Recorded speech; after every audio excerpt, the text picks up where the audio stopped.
Alright, for the calculus periodic that we have over here. Yep, these are all the grids, and we're gonna try and solve all of that in this recording. Okay, my mic is on. Let's go. Question 15. What whole number is equal to this? Now, many people have their own ways of solving. Now, if you see this on computer part, simply do this. Please don't waste your time. Any limit in the computer part can be solved using this.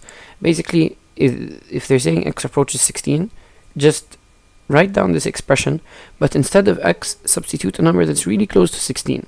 I always take it to 2 decimal points, so 15.99, and minus 256 over radical 15.99 minus 4. And you get 255.88, which rounded gets you 256. So that gets you 256. This works with all the limits, and for the sake of you learning how to do this method, you can solve any limit they give you using this method. Anything they give you, anything, okay? You need to know for trigonometric functions, if you want to do this method, your calculator has to be on radians, okay? Anyways, 2 minus 2 cosine. They want it approaching 0, so we're going to do 0.01. Okay, because 0.01 is really close to 0. Okay? Over sine 2 times 0.01, and you get this. If it's in scientific notation, I suggest that you write it down as a proper decimal, like this, and you can see that this number, when rounded, is pretty much 0. This is a tiny number. Let's go to part B. Sine, again they want it approaching 0, so I'm going to do 0.01 over cosine 0.01 into 1 plus cosine 0.01. And you get, again, the same thing. When it's in scientific notation, write it as a proper decimal, which is 0. Let's look at part C. Cosine. Again, all of these are approaching 0. So cosine 0.01 plus cosine 0.01 down here. You get this. Now, this is really close to 0.5. It doesn't mean you round this down to 0, nor do you round it up to 1. This is really close to 0.5. So you simply do 0.5.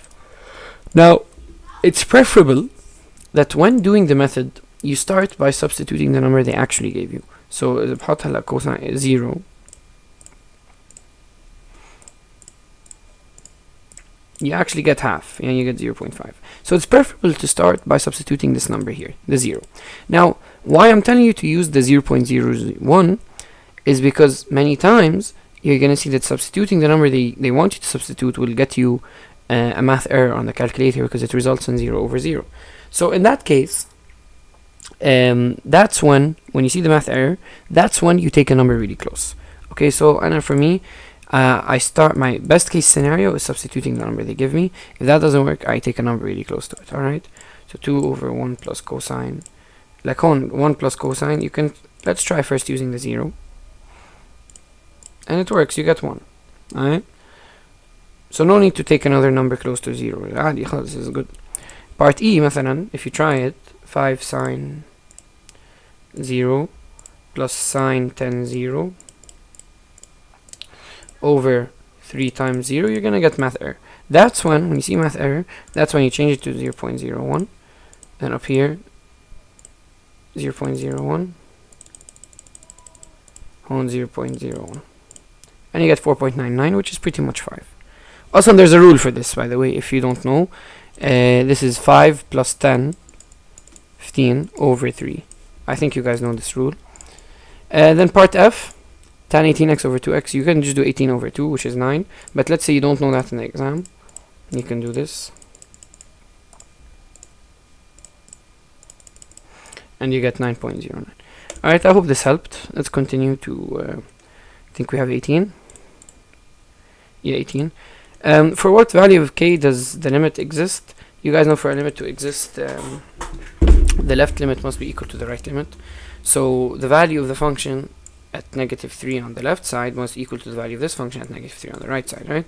So k plus x must be equal to 4x squared. And we're saying at -3, so substituting -3, you're going to get k plus -3, which is k minus 3, equals 4 into -3 squared. So you're simply going to get k is equal to 39.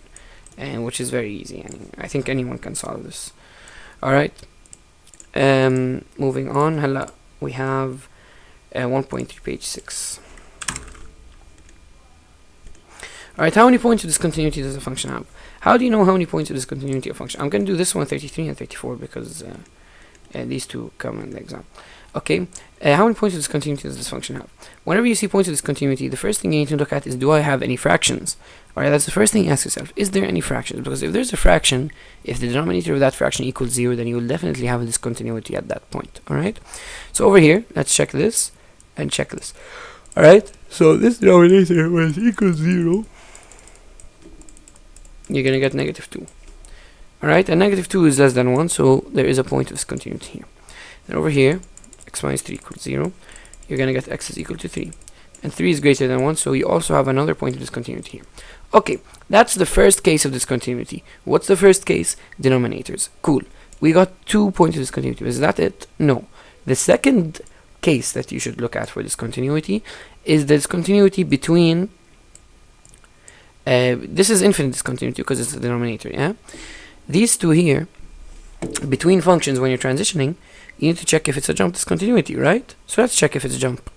How much is the value of the function on the left at 1? Let's check. 3 times 1 over 2 times 1 plus 4, and you get negative, you get half. You get half.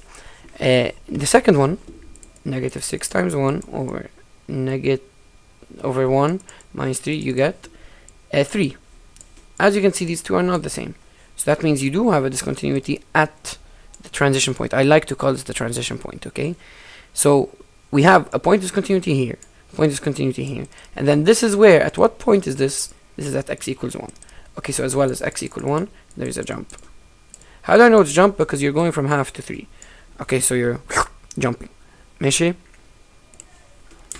Alright, now I'm going to do 34 really quickly. How many points of discontinuity does this function have?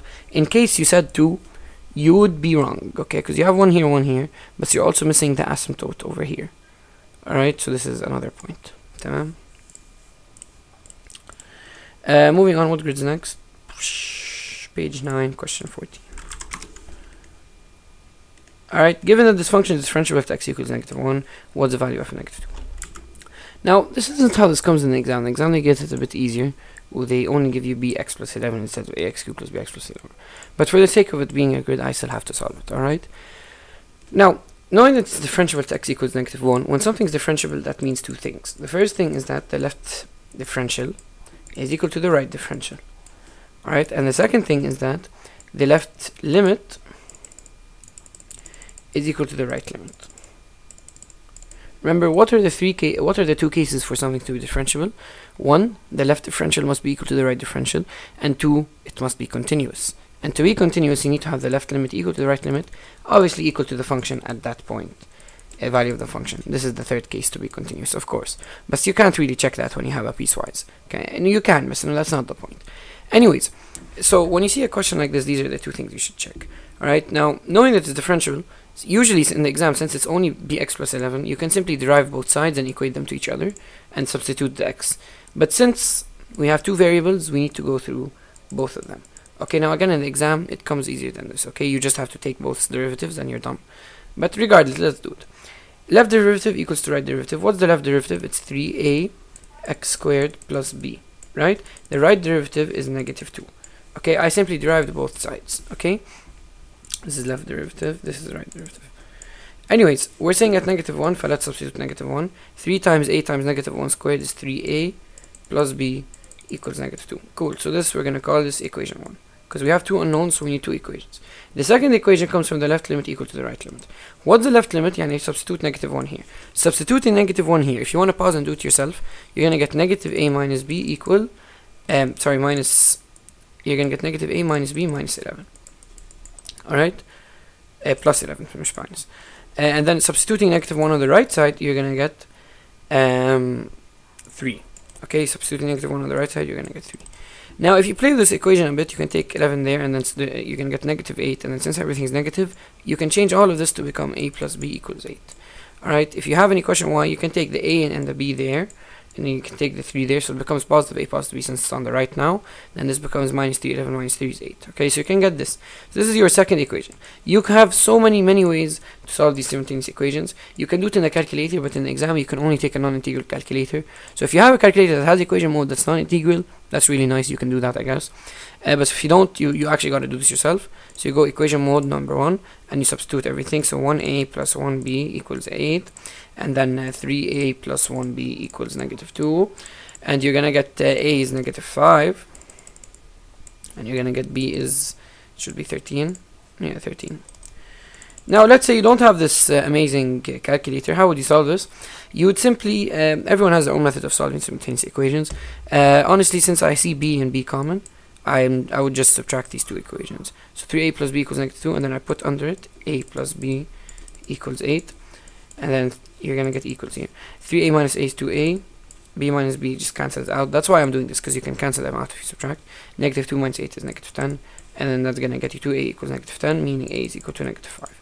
Okay, and obviously, substituting a equals negative 5 over here, you would get b equals 13. Anyways, how you get these two values is not important. Muhim, you got them. Once you got them, can we find f of negative 2? Yes. F of negative 2 is over here, right? Because negative 2 is less than negative 1. So this here turns into what? Negative 5x cubed plus 13x plus 11. So this is the left equation. صح ولا لا؟ صح. But we need to substitute negative 2 now. So negative 5 times negative 2 cubed plus 13 times negative 2 plus 11. Oh, I don't know how much you get. You see a on 40, 26, 14, 25. You should get 25.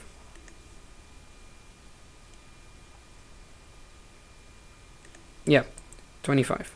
Cool. Nice and easy. What's the next question? 30, page 12.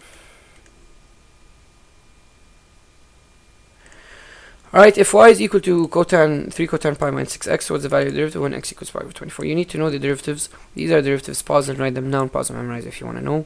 These are derivatives of all the trigonometric functions, and obviously these are also the integrals. So integral of cosine x means you just go backwards, okay? But when we reach integration, I'll do them. Anyways,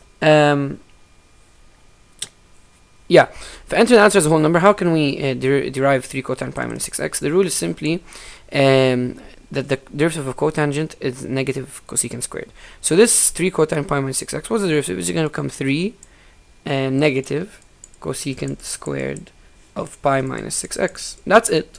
And of course, since it's chain rule, you know, you must multiply by the derivative of what's inside. The derivative of what's inside is just negative 6, so times negative 6. هلا هيدي negative 3 وهيدي negative 6 بتصير 18. Cosecant squared, if you don't know what cosecant is, it's 1 over sine. Alright? But since it's squared, it's 1 over sine squared. So it'll become 18 over sine squared pi minus 6x. This is your answer. Alright? If you want, we need to evaluate it at pi over 20. Mish if you want, you have to. You need to plug in x as pi over 24. So sine squared pi minus 6 pi over 24. Let's do this on a calculator. Akid, your calculator has to be in radian mode.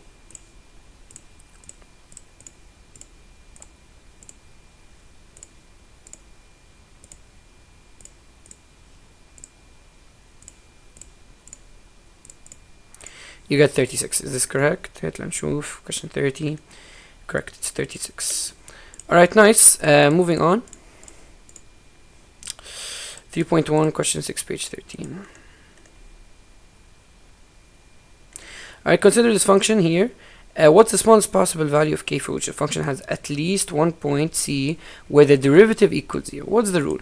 Basically, this is called Rolle's theorem. Rolle's theorem states that for a closed interval AB, that's continuous of course and differentiable on that interval, there exists a point x such that f prime of x, no c, we're gonna call it c actually because they always call it c. There exists a point c such that f prime of c is equal to the value of the function at a equal to the value of the function at b. Okay, so this is the rule. So this, when I say f prime of c equals 0, that means this f prime of c is equal to the value of the function at 0. What does that mean? Yani f of 0, and if you substitute 0, you're gonna get the value of the derivative as well. Also, if you substitute k pi, you're also gonna get the value of the derivative. That's the rule. Okay, the rule simply says that these two a, b, the two endpoints of the interval, their values, the value of those functions, the value of those endpoints, will get you the value of the derivative f prime of c. Okay, and they're saying f prime of c equals 0. Let's test. If you substitute 0, do you get 0 as well? You do. Try 4 sine 0 over 4. You get 0. So this can confirm that over here we're looking at Rowley's theorem. We got 0 and 0. Now, how do you do this? Simply. What is the rule? Substituting this will get you 0. What does that mean? When you substitute k pi, what should you get? You should also get 0, right? So that means when you substitute k pi into this, we should get 0. So 4 sine, instead of x, k pi over 4. Substituting it should get you f of 0 as well, right? Which is 0. Now 4 sine k pi over 4 equals 0. How do you solve this? Cross multiply by 4. You're gonna get, and then divide by the 4. You're gonna get sine k pi equals 0. Doing shift sign of both sides, shift sign of 0 is gonna get you 0. But we already have the 0. But it's sine. How do you get the second solution in sine? Remember, sine alpha equals sine pi minus alpha. Okay, remember this rule. Okay, so if you got 0, that means the second solution will be pi minus 0, which is pi. Okay, now this 0 we don't care about because it's already here. But the second solution I'm going to use is pi. So if sine k pi is 0, that means k pi. Hey, sorry, هيدي 4 I can't cross multiply because it's part of the sine. Sorry, huh? You can't cross. As they want to divide by this 4. It's k pi over 4. You can't use it because it's inside of the sine, huh? So this stays k pi over 4, k pi over 4. Alright? Sine k pi over 4 equals 0. Doing shift sign, we said we're not going to take this 0 solution, we're going to take pi. Okay, so k pi over 4 equals pi. Cancelling pi with pi, you're going to get k over 4 equals 1. That means k is equal to 4. Simply. K is equal to 4. So what is the smallest possible value of k? K is equal to 4. That's it. Alright, continuing on. Do we have 9?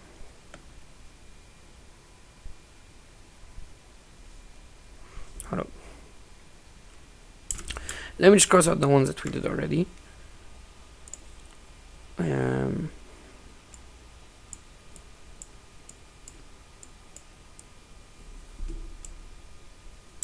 We have question 9 as well, but it's at the bottom because it's G2, not G1.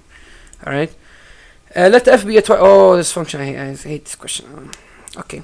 Let f be a twice differentiable function such that that. By the mean value theorem, there must be a value k in the interval such that g double prime of k is equal to what? Okay. Now, what's the answer we're supposed to get? Should be 9. As they know, it should, question 9. 16. Okay, let's try and see. Will we get 16? Type g double prime of k. How do you see this? How do you do this question? Okay, the first step I do, always in the exam they give you this function. They're saying that g double prime of k, mean value theorem. What does the mean value theorem say? The mean value theorem says that there exists over a closed interval ab, there exists a value of the function f prime of c that equals f of b minus f of a over b minus a. This is the mean value theorem. Okay. Now, what's the idea here? They're saying the interval is negative 3, 4. That means there exists a derivative g prime of k such that g prime of k is equal to g of 4 minus g of negative 3 over 4 minus 3.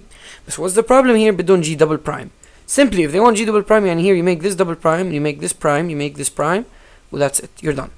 But do we have g prime of 4? Do we have g prime of negative 3? We don't. We only have the f's. But do we have any relationship between the g and the f? Yes, we do. We have this here.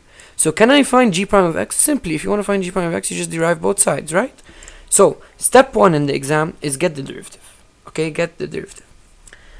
How do you derive this? It's f of x. Well, how do you derive that? Simply, derivative. You do chain rule. F prime of f of x. Cool. But you also have a function inside, so you have to multiply by the derivative of what's inside, so f prime of x. This is the derivative. If you want to memorize this derivative, know that in the exam it's f prime f of x times f prime of x. You can do that because it comes same function, okay? So it becomes f prime f of x times f prime of x. This is the expression for g prime of x. صح? Cool, because we just found the derivative. Nice. So if I want g prime of 4, all I have to do is just this. G prime of 4 is f prime of f of 4 times f prime of 4. Let's do that. So it's going to be f prime of f of 4. What's f of 4? 6. F prime of 4, how much is it? 12. F prime of 6, how much is it? It's 13. So 13 times 12 and you get 156. So we found g prime of 4. Cool, we now need g prime of negative 3, right? So let's do g prime of negative 3. What's g prime of negative 3? According to our rule here, it's f prime of f of negative 3 times f prime of negative 3. How much is that going to be? F of negative 3 is what? So it's going to be f prime of f of negative 3 is what? 1 times f prime of negative 3, 4. F prime of 1 is what? 11. That's 11 times 4, which is 44. Let's go here. Throw everything back in. G prime of 4, 156. Minus G prime of negative 3, 44. Over 4 minus 3 is 7. 156 minus 44 is 112 over 7. 112 divided by 7, 16. I think 16 was the answer we're supposed to get. Let's see. Yeah. Nice. Very easy. Let's cross this out. What's next? Page 18. So let's go page 18. Do we have 2.1 احنا؟ قصدي 3.2. لا, it's not in the material. Okay.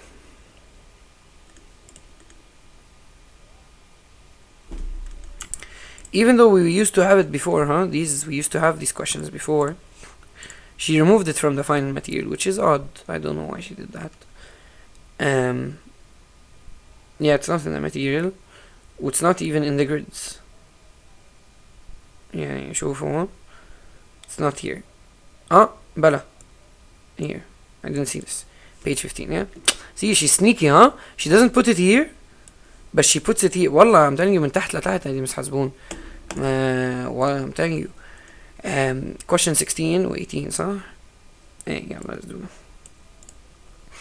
Alright, so the function here has two local extreme points. Well, not two. It has local extreme points. What's the value of y at the local minimum? Yeah, let's do this. Very easy, guys. Not hard. If you want to find minimum, maximum, extreme, whatever, you need to first, step 1 is derive. So y prime equals 4 minus 64 over x squared. If you don't know how to derive this, يعطيك العافية, to be honest. Yeah, I'm not going to explain how to derive. Man, I say this and then I'm like, wait, what if there's actually someone who doesn't know how to derive? Derivative of 4x is 4. هيدي 64 over x, you take the x up, it becomes negative 1. Then you multiply the negative 1 and subtract 1, becomes 64 over x squared. Okay? Yeah, that's how. Anyway, so it's an extreme point. What's the value of y at local minimum? Let's see, what are the extreme points? We have to equate this to 0. فأكيد we're going to take this to the other side, becomes 4 is equal to 64 over x squared. Cross multiply, you're going to get 4x squared equals 64. You're going to get x squared is equal to 16. يعني is taking the root, you're going to get positive 4 and negative 4. صح? So عندنا positive and negative. How do we know which one's which? What many people mess up in is they substitute positive 4, or they get 16 plus 16, they get 32. Or they substitute negative 4, or they get negative 32. They say, this is the big one, يعني هيدي الماximum done. لا, خي, no, that's not how you do it, okay? You need to check which one's maximum, which one's minimum. How do we do that? We use table of sign, bro. Okay, so it's gonna be x, f of x, لا, x, f prime of x. Okay, very easy. What do we have? Negative 4 or 4. We know f prime of x is 0 at these points. We need to take a value in between. Let's take, if you take 0, it won't work, because you're going to be 64 over 0, that won't work. Let's take 1. 4 times 1 plus 64 over 1 is positive. يعني هون, it's going to be positive in between them. So it's increasing. يعني هون I'll put the, okay. Alright, it's increasing. Type before negative 4, let's take مثلا negative 5. 4 times negative 5 plus 64 over negative 5. You get, I don't know, let's do something calculator, I'm not عارف.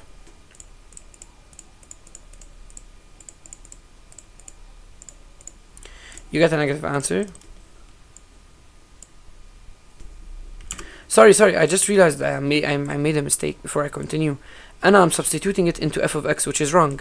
You have to substitute it, you need to take the value of the derivative, not the value of the function at that point. Sorry, huh? Okay, بالغلط. So you need to take the value of the derivative at that point. If I know I substitute 1, I need to substitute it here. Okay, so 4 minus 64, it's gonna be negative. Okay, because I substituted here. 4 minus 64 over 1, and you get a negative answer. I don't know how much. You get negative 60, which is negative. Substitute negative 4 into this, you're gonna get 4 minus 64 over negative 4 squared, which is 16. And you get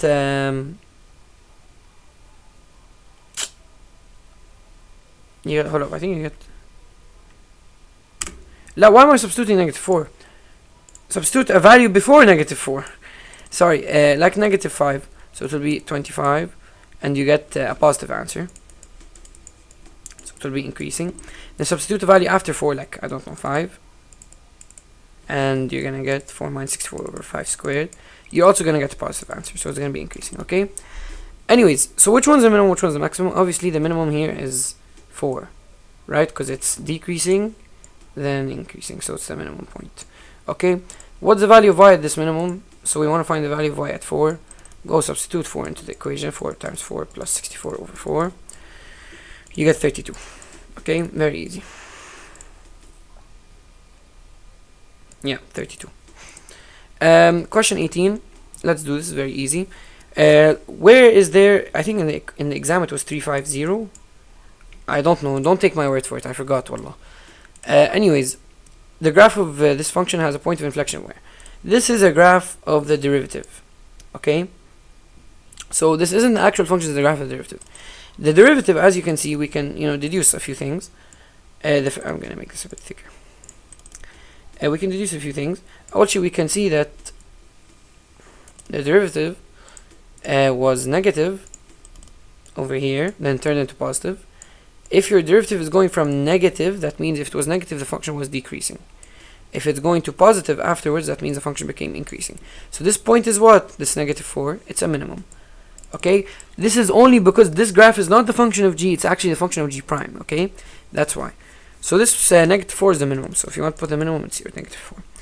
El maximum will be the other way around. Maximum is when the function goes from positive, and it was increasing, and then now down here it's negative, so it became decreasing. So this point over here is the maximum. Where is that? At x equals 4. Inflection point. Inflection point is where the derivative goes from increasing to decreasing. Okay, as you can see here, we've been increasing up until here, then it starts decreasing. Okay, this point here is the inflection point, that's at negative 1. Okay, so is the answer negative 4, negative 4, 4, negative 4? As a negative 1, 4, negative 4, negative 1, 4, negative 4. Cool. What's next?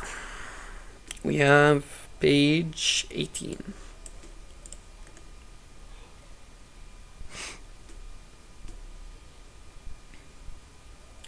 Alright, we have this parametric.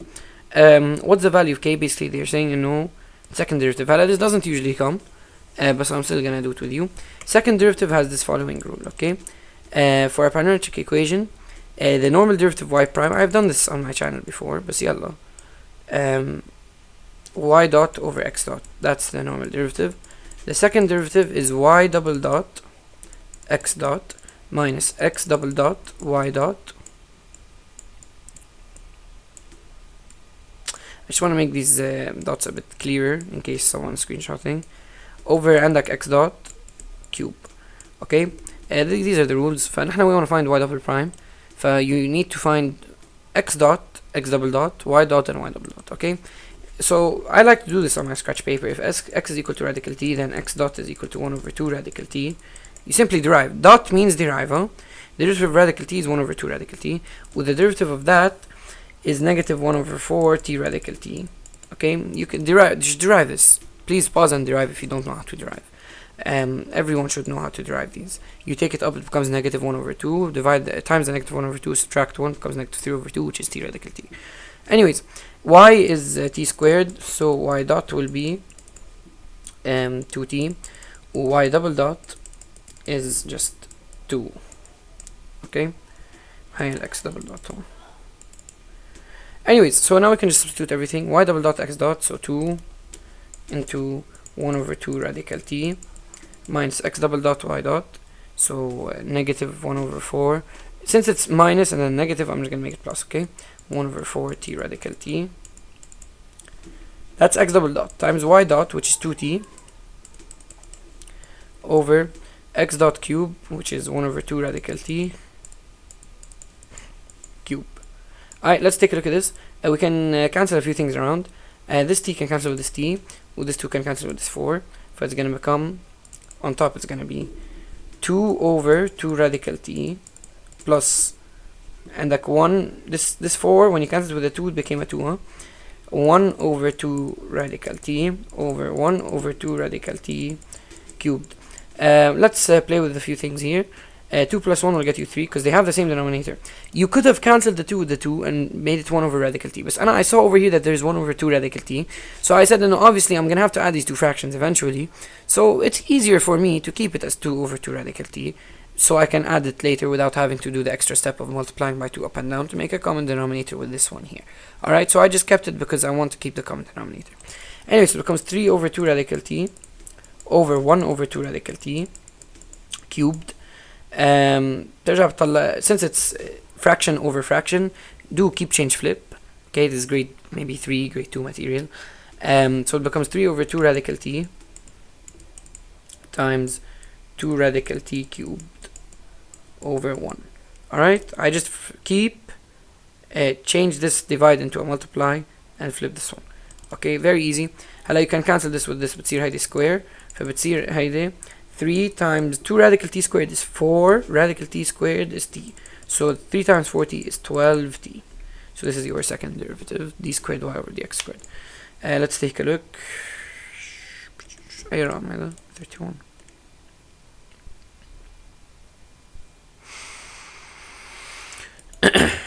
12t, therefore هنا they said kt, yeah, kt, so k is what? 12, very easy. So we're done with page 18. What's next? Page 21, 22, 24.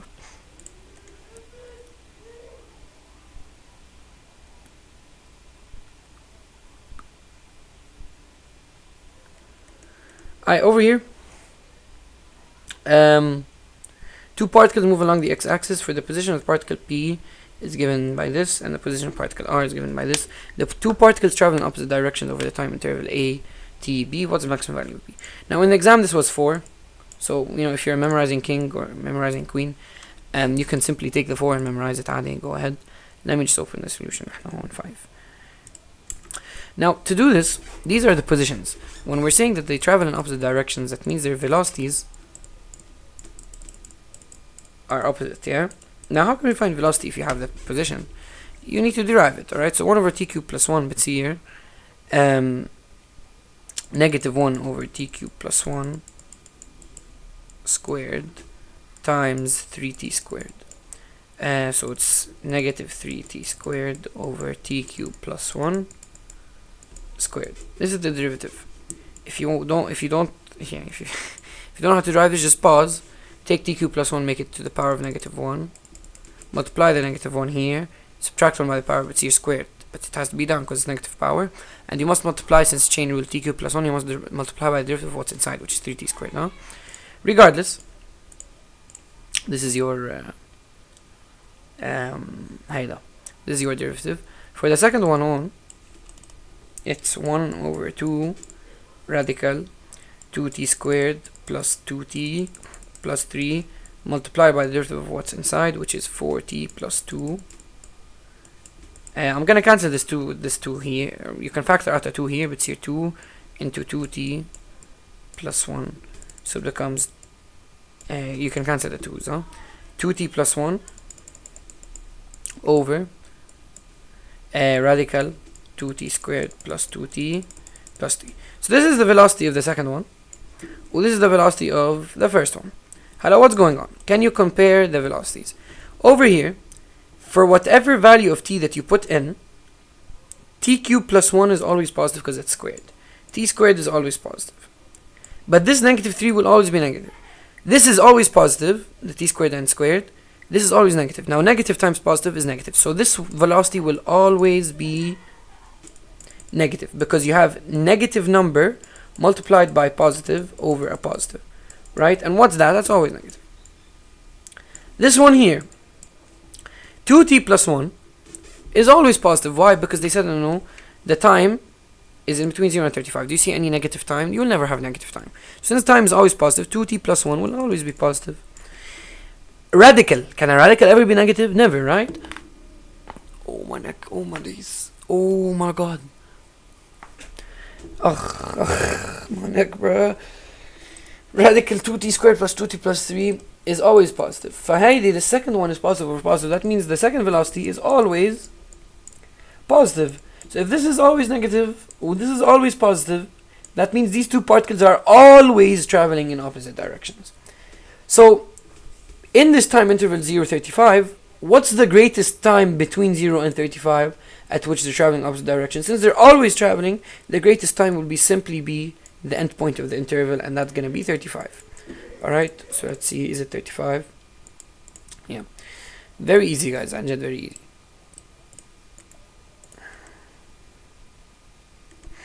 So, Anna 21, we finished it. 22, هلا.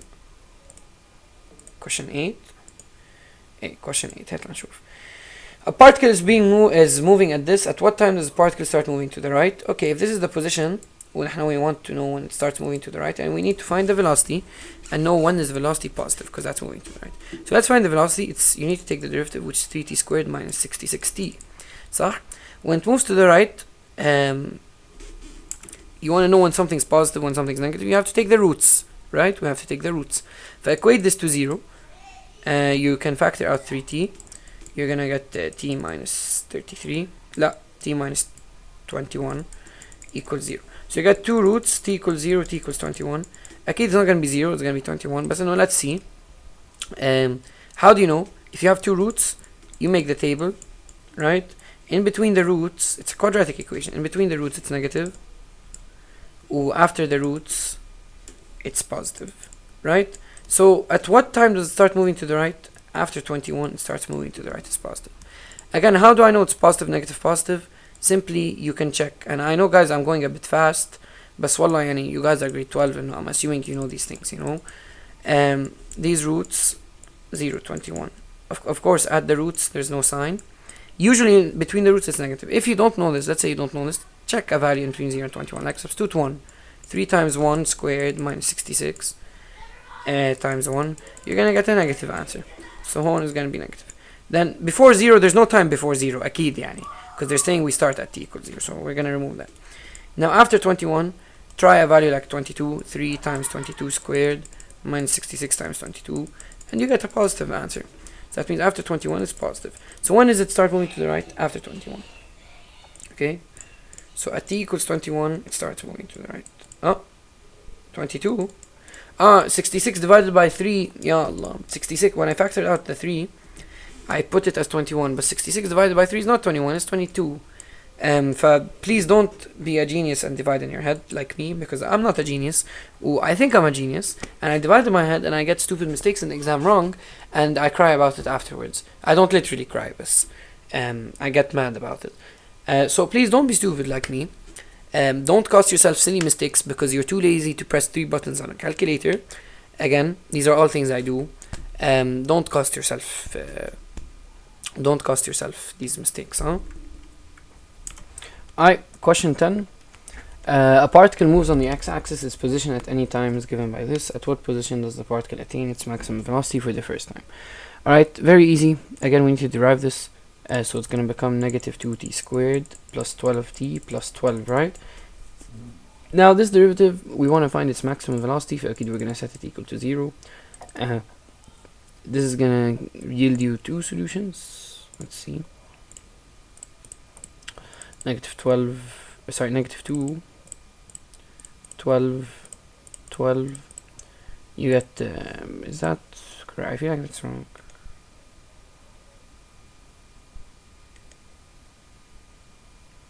Yeah. What do we want? Maximum velocity, صح. That means, sorry, this is the position. Okay, yeah, maximum velocity, that means the derivative of the velocity should be equal to 0. This is the velocity. I need to find the second derivative, okay? So negative 40 plus 12 equals 0. فأكيد you're gonna get t is equal to 3. Nice and easy. So the answer will be, at what time is gonna be x of 3, and what's the position at that time? You simply substitute. I'm not gonna substitute, that's too long. Just do it over here, okay? They did it in the solution. Over here, they substituted the, they ask at what time? Said at what position? X of 3. Okay, let's find the position. Since the marking scheme did not do it, but in the exam I know they ask you for it. Negative 2 over 3 times 3q, negative 2 over 3 times 3q plus 6 times 9, because that's 3 squared, plus 12 times 3 plus 18. You get 90. Yeah, I don't know why they didn't do it here. Yalla. Number 11, I think we did يعني هلا we did, what did we do? 8. بعد في 10 و we did 10 كمان. Did we do 8? We did 8, we did 10. بقي 11 and 14. هات نشوف 11. What's the length of the longest time interval over which it's moving in the negative sense? أكيد between 10 and 33, because the velocity is below the x-axis, so it's negative. Nobody should be getting this wrong. Okay, done. 11 هلا 14. What's the acceleration when speeding up at the fastest rate?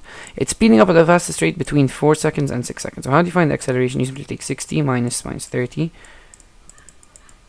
divided by the time between them, which is 2 seconds, and that's 45. This is very easy, guys. I'm not gonna waste too much time on it. Okay, 11, 14, done. هيدي كلها done. What's next? We have page 25. Page 25, we have 4 questions on page 25. Wow. Okay, first question over here. How many? 4. يلا. هيدا السكشن تبع الimplicit. They give you this function, or they tell you in this plane the slope of the tangent to the point is equal to k, where k is a constant. Find k and enter its value as a whole number. Type, how do you find the slope of the tangent? You need to get y prime, right? So we have to derive this. How do we derive this? It's very easy to derive. Derivative to x cubed is 6x squared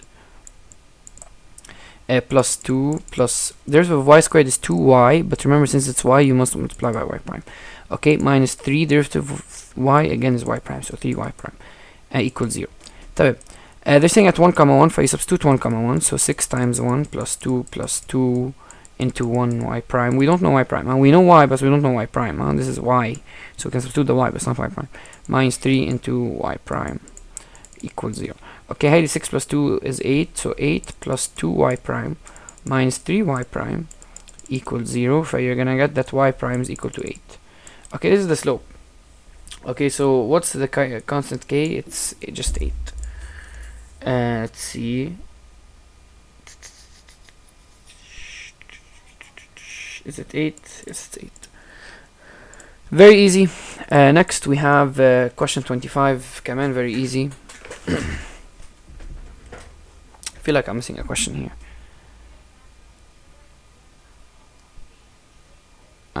This 20 is the one that comes كمان. But the grid is this one, so we're gonna do this one.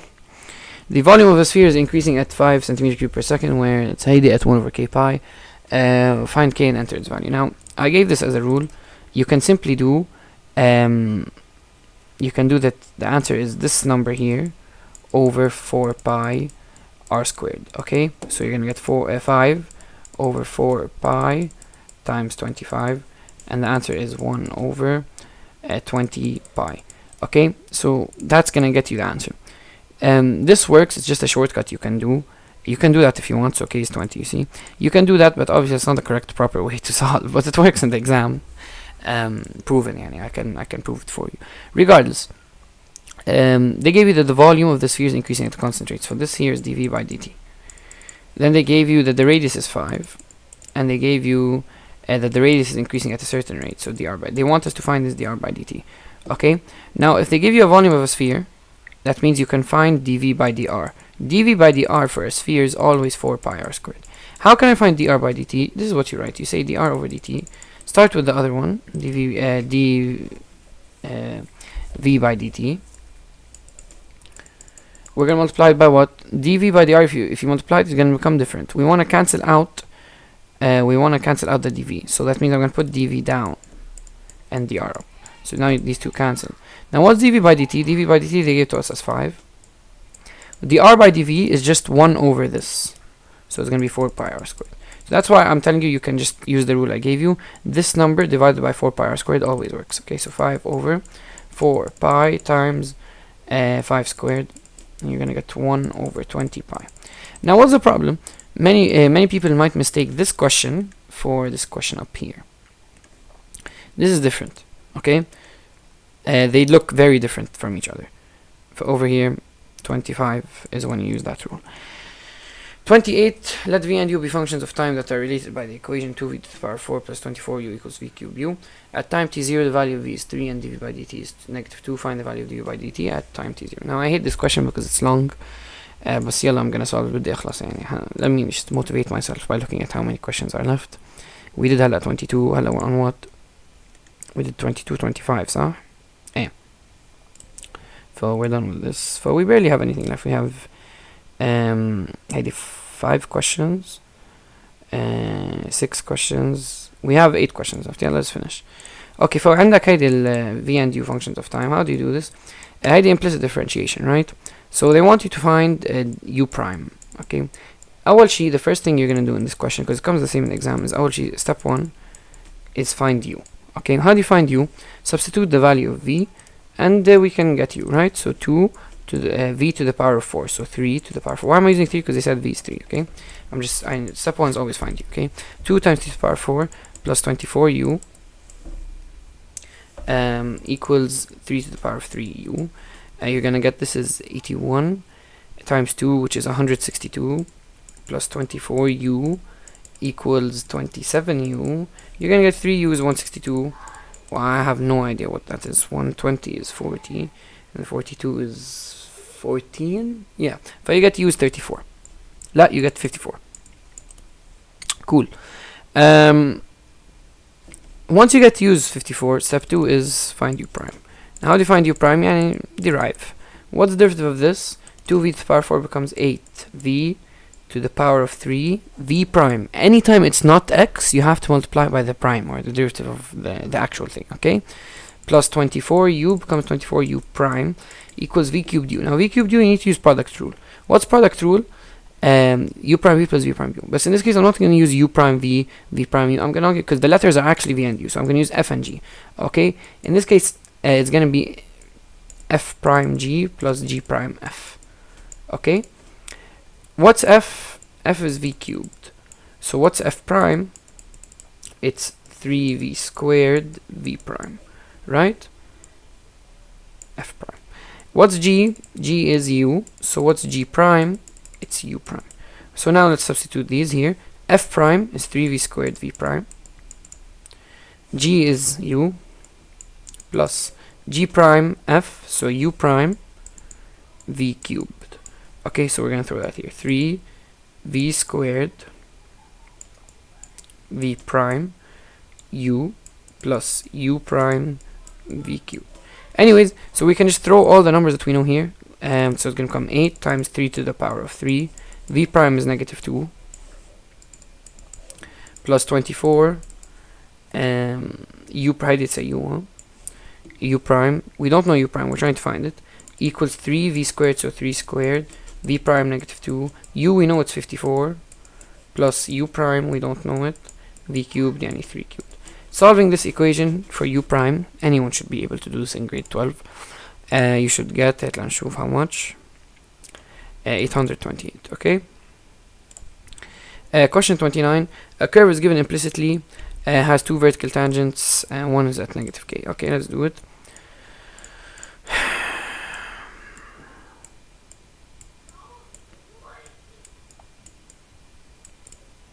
Alright, let's see.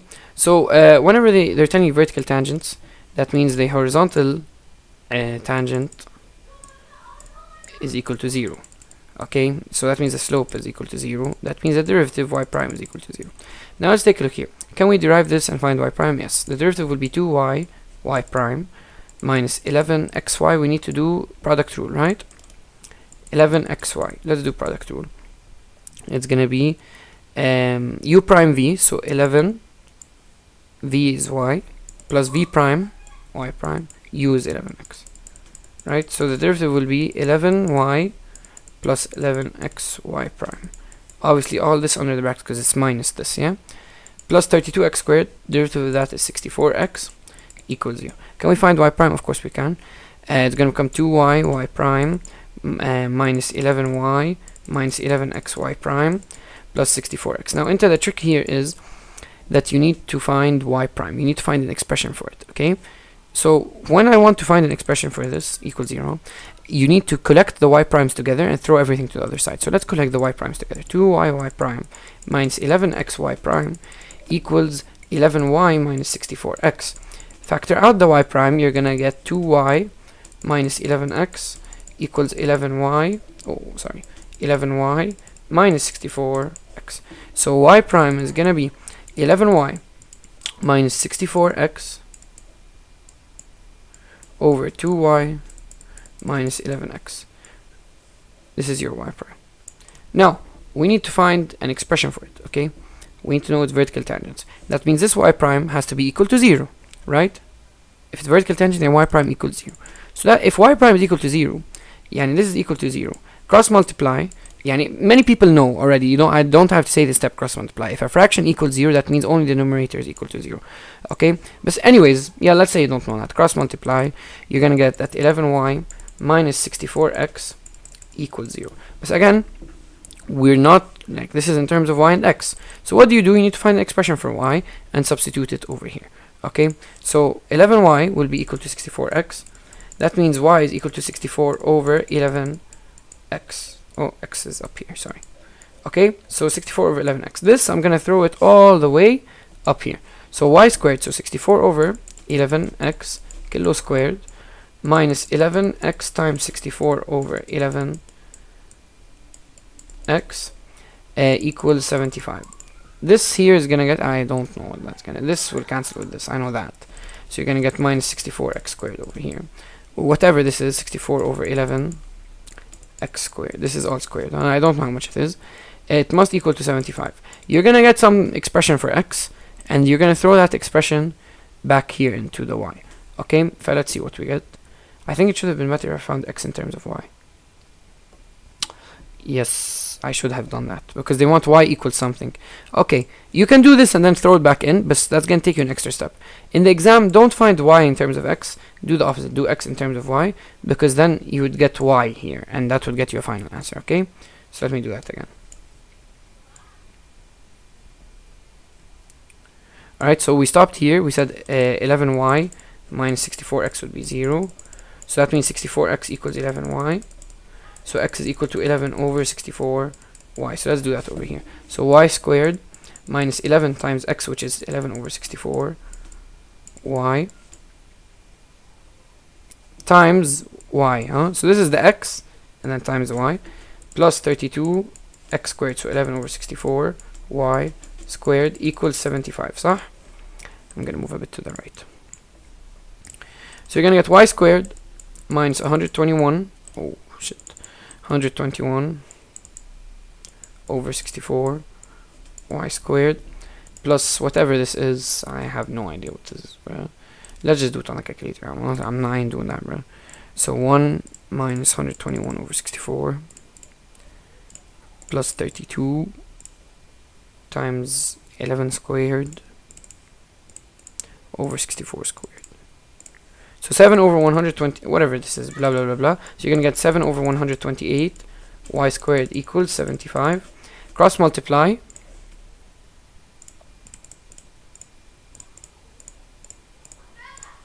You're gonna get this. Even though I feel this is absolutely wrong, but yalla. Y squared equals. Still, I feel this is very wrong. 128 times 75. I did this correct? Alright. And 9600 over 7 So you got two answers. I think this is wrong, but I don't know.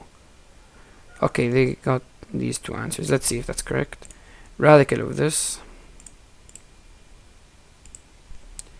36. Oh, they got 36.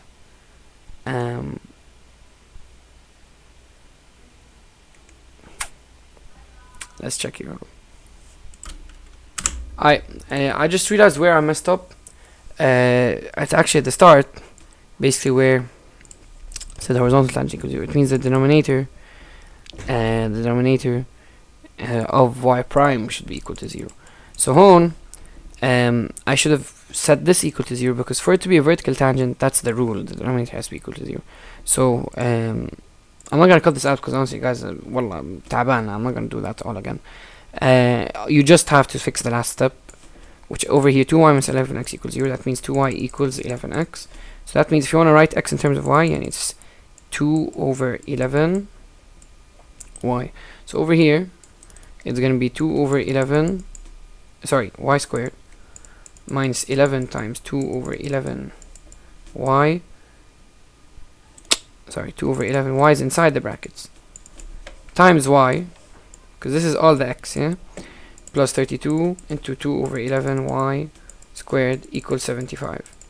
Okay, so you're gonna get y squared minus 2y squared plus whatever this is. Let's do it on the calculator.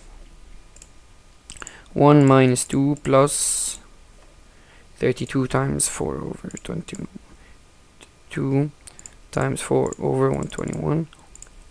So you get 7 over 121 y squared equals 75. So let's do it. 75 times 121 divided by 7. Now square rooting this, do we get 36? Now you get 36, okay? And if I get 36, and again you take the positive root and the negative root, so that is what k is equal to. So we say approximately 36, okay? Oh my days. Okay, so we finished these ones. Which ones? 28, 29 we finished. Page 26, 38. Linearization. Okay, linearization has a very nice formula. Not very nice, it's pretty easy formula. Okay, very easy. I'm not gonna take it to open words. Very easy. I'm just gonna do it here. The linearization of any x is equal to f of a plus f prime of a x minus a. Okay, linearization of 10. That means what's x gonna be? 10. Okay, that means the a value will then be 0. Okay, that's how you do it. So linearization of 10 is equal to f of a, so which is 0. Always the x value is what they want the linearization of. Okay, f of 0 plus f prime of 0 into x minus 0. Sorry, x minus a. So x is what? 10 minus a. Okay, so f of 0 is how much? 0. F prime of 0 is gonna be 3x squared minus 6x plus 2, 0, 0, 2. So 2 into 10 minus a is 10. Sorry, 10 minus 0, because a is 0. So 2 times 10, 20. Very easy. That's just the rule, guys. So easy. Other people use a different method. Come on, it works completely fine, shabab. Okay, hello, we have these 5 questions. These are integration, okay? بدي اشرح لكم هي. It's very easy, it's not hard والله. Besides the solutions. What are the questions? 7, 9, 11, 13, 14. Yeah, 7. This is the integral. These are not easy integrals. I'm not gonna lie to you, okay? Let's do it step by step. والله you'll understand everything, okay? أول شيء we're gonna do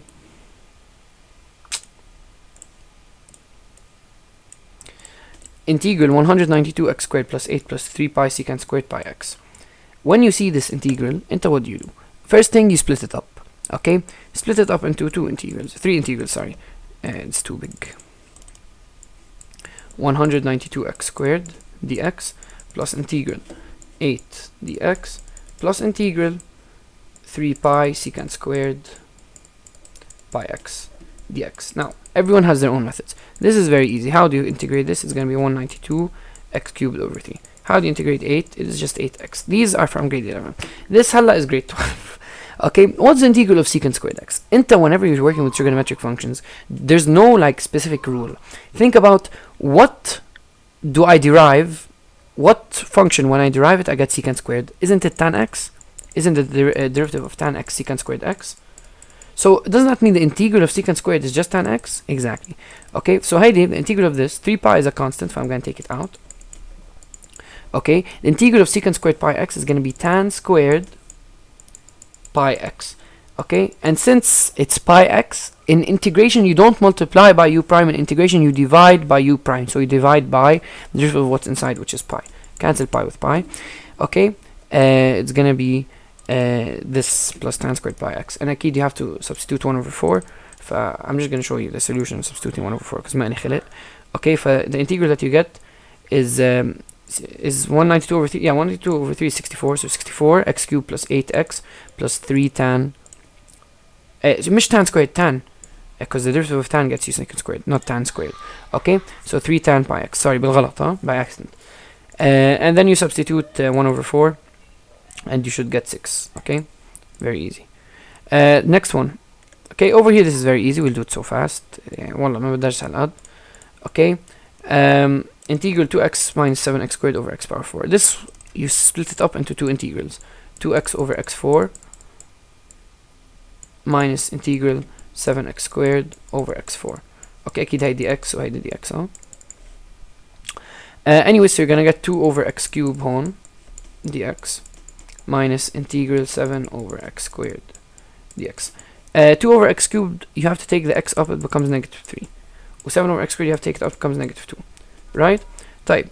Integral of this, how do you integrate? You add 1 and divide by the power. So it becomes 2x minus 2 divided by negative 2 minus 7x minus 1 divided by negative 1.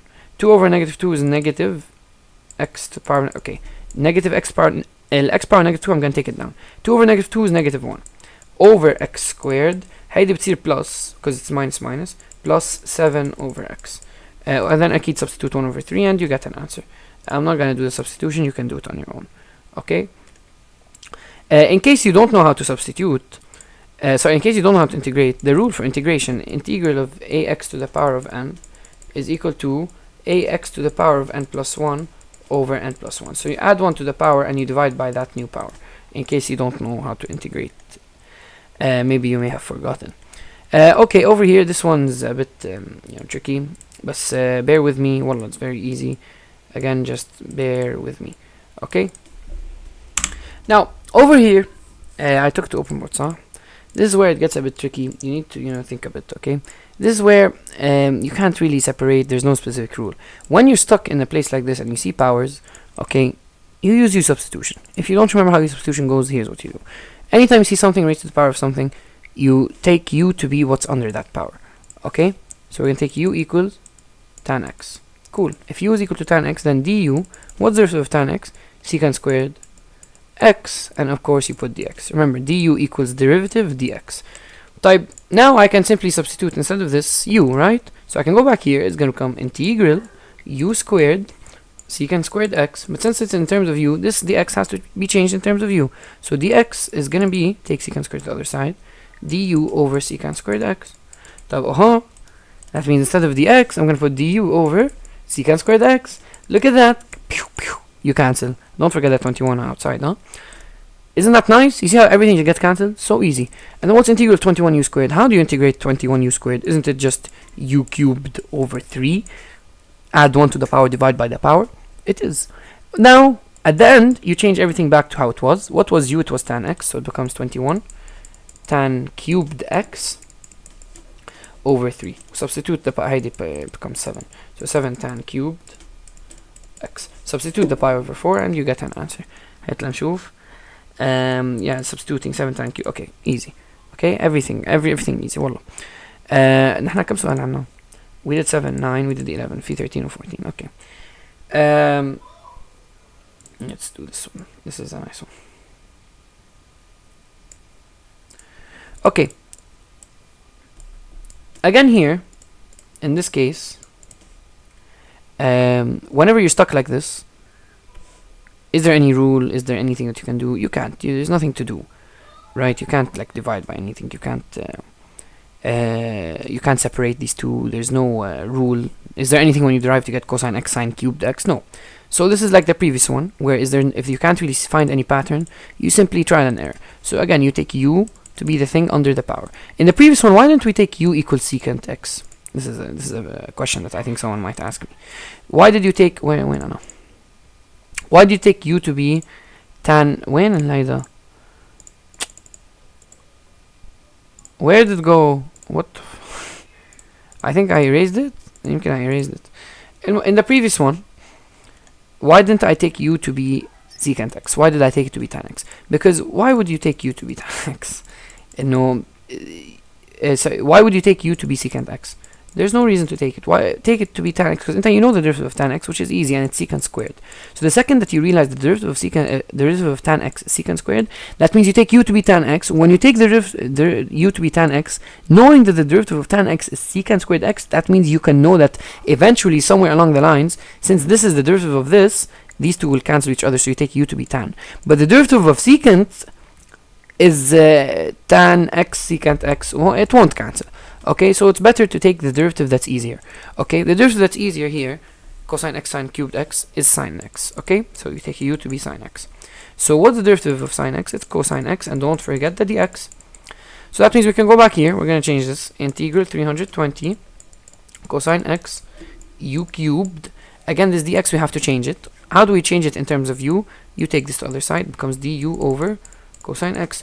We look at that, du over cosine x. Right, instead of the dx, صح? Dx becomes this. Now instead of dx, I put this. Look at this. Pew, pew. They cancel. Oh my god. Now this integral is so easy to do. 320 u cubed becomes u4 over 4. This will become atu to the power of 4. Now you change everything back into normal. U was sine, so it becomes at sine to the power of 4x. أكيد plus c by the way. بس in general. Find the I of pi over 6, so you substitute pi over 6, and they did that over here, I think. 5. Okay. This one here, 14, looks intimidating, but wallah, it's so easy, okay? Wallah, يعني genuinely so easy. Look. If they give you an integral, is equal to either x plus c, someone's gonna see this, he might shit his pants. I'm not gonna lie to you. But wallah, it's so easy. All you have to do is distribute, يا خي. Distribute. Let's do it step by step. And to know what you do. As they do what you know. Which know what you do. Do what you know. Don't overthink. And do the simple step. Distribute. Does anything happen? That's how you solve these huge math problems, by the way. All the big math problems are solved step by step. You sort of work your way up. Okay? So see how it changes. Maybe you might find anything. Secant x times 8 radical 2 tan x would become 8 radical 2 tan x secant x. Minus secant x times secant x is 7 secant squared x kilo dx, right? طيب, now we have two terms, so we can separate them, okay? When you have plus or minus, you separate. So 8 radical 2 tan x secant x minus integral 7 secant squared x dx. أكيد هون don't forget the dx, huh? Now, you want to integrate this. Is there anything that this is the first question you ask when you're working with trigonometric functions. Is there anything when you derive it you get tan secant? Yes, there is, with secant x. The derivative of secant x, if you remember, is tan x secant x. Right? So the integral of this will simply just be secant x. That's it, guys. Wallah, that's it. Okay? Oh, don't forget the 8 radical. So here it's going to be 8 radical 2. Since the derivative of secant x tan x secant x, that means the integral of tan x secant x will be secant x. Okay? So it's going to be 8 radical 2 secant x minus. Is there anything here? The derivative of it is secant squared. Do you know anything that when you derive it you get secant squared? Yes. Tan x. Because the derivative of tan x is secant squared x. Right? So that means the integral of secant squared x will get you tan x. Okay? Simply. So that means minus, don't forget the 7. This will turn it to tan x. That's it. Substitute pi over 4 and you're gonna get your answer. Let me show you. Shit. Ya Allah, that's cool. Winner. Yeah, we're here. What question? 14. Substitute pi over 4 and you get 9. Okay? Very easy. I think we're done, guys. Let's check. We did 13 and 14. Any more grids? Nothing that I can see. Yalla. هيك we're done. Thank you guys so much for watching and good luck.